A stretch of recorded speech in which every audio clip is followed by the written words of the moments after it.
people like to normalize their own experience, right? And so if you're not doing too great for yourself, which is, to be honest, the majority of people, um, you want to make that the good standard. Like that's the part where the good character is, that's the part where all of this stuff and the things that you aspire to, if you haven't been able to actually attain those things, then that's bad. So if you demonize it, then you don't have to feel bad about yourself for not attaining it. It's like that, like hateration, right? Like that hate you give to, and jealousy, right? Of being in a position where One of the things that bugged me the most when I look into the, because that whole bus driver thing was so popular this week, but one of the things that bugged me the most is people have this assumption that if you do decent for yourself, you automatically have bad character. And if you don't, you're not doing so well, that person automatically has great character. So when you don't think so, Marky Mark? No, it'd be some terrible people who not doing good for themselves too. That's the point. Like, That's the point. So when I dug a little deeper into the whole situation, that to me was what was kind of put out there. It was kind of like, oh, but you wouldn't go for this guy because his character. I'm like, well, who's to say his character? Because it's some souls on all levels, So why is it that we automatically, and it's not even about this subject, but other subjects as well, I've always seen people automatically assume that the high value man or the guy who's doing well for himself is the asshole or the player, and they automatically think that the guy who does it, he's not the player. He's got good character, he's the good guy. So what are you guys' thoughts on that? I think when it comes to the man, it might come from like interactions. Because a lot of times when you got a lot on your plate, you don't have the ability to sit and shoot the breeze with people how somebody who don't have as much to do can. So you might come off as abrupt or sudden, or you don't got time to tolerate a lot of nonsense and foolishness. So you cut people off when they be acting away. You don't entertain certain conversations. Some stuff you just rather pay than actually try and do, and that could make people mad who physically have to go do those things.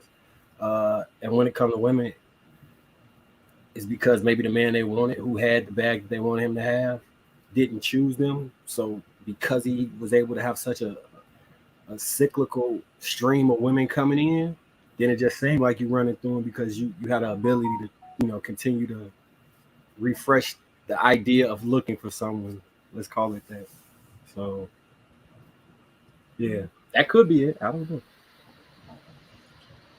I like that. I think that's a really good explanation. I think to add more to it, people like to normalize their own experience, right? And so if you're not doing too great for yourself, which is, to be honest, the majority of people, you want to make that the good standard. Like that's the part where the good character is, that's the part where all of this stuff and the things that you aspire to, if you haven't been able to actually attain those things, then that's bad. So if you demonize it, then you don't have to feel bad about yourself for not attaining it. It's like that, like hateration, right? Like that hate you give to, and jealousy, right? Of being in a position where you aren't able to yourself.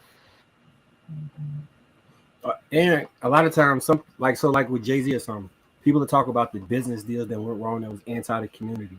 So especially in the black community, it could come off as if you selling out the community depending on how you made the money.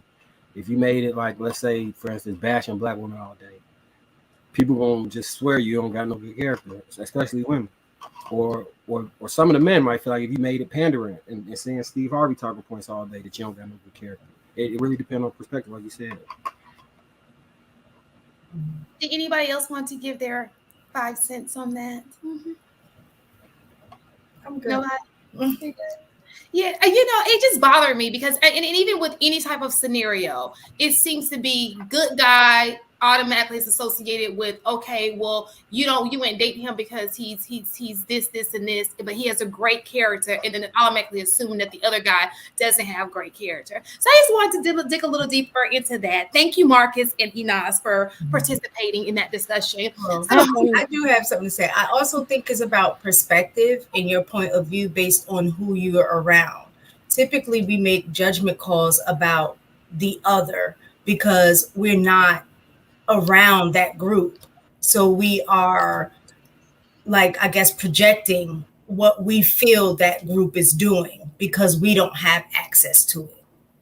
And so I think that's part of the issue too, is that from the outside, if you're on, like, you're not in that 1%, you see the way that they move or do things. Now they're the villain because, oh, they're taking all of the working class money. And, so you have this idea of them being the bad group.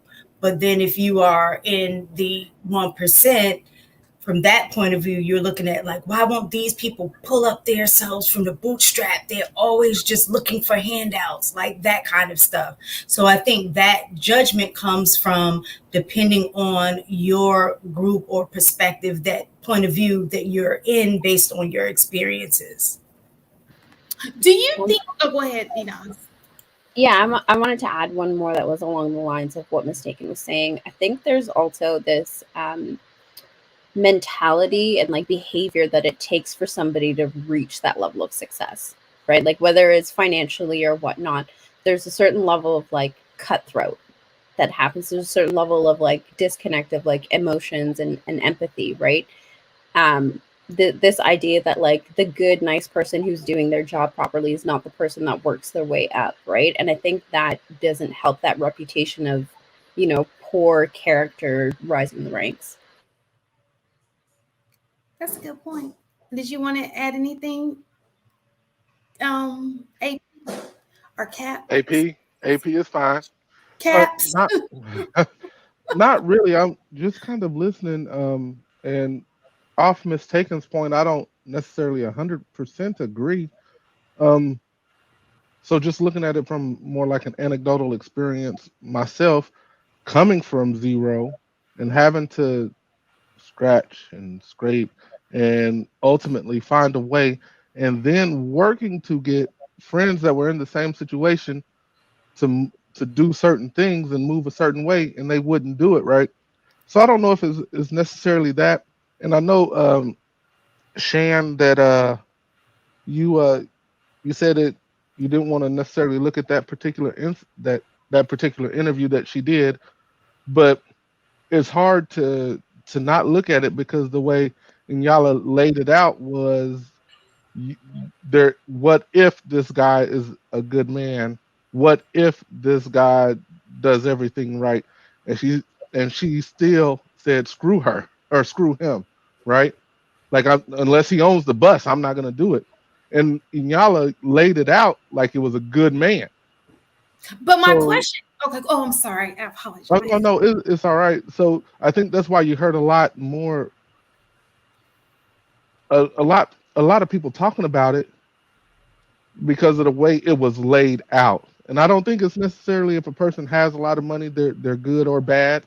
And if a person doesn't have any money, they're good or bad. I really think that is, like, I said, it's about the perspective, right? Like, I just think it's truly through that person's perspective. I don't think it's any more or less than that.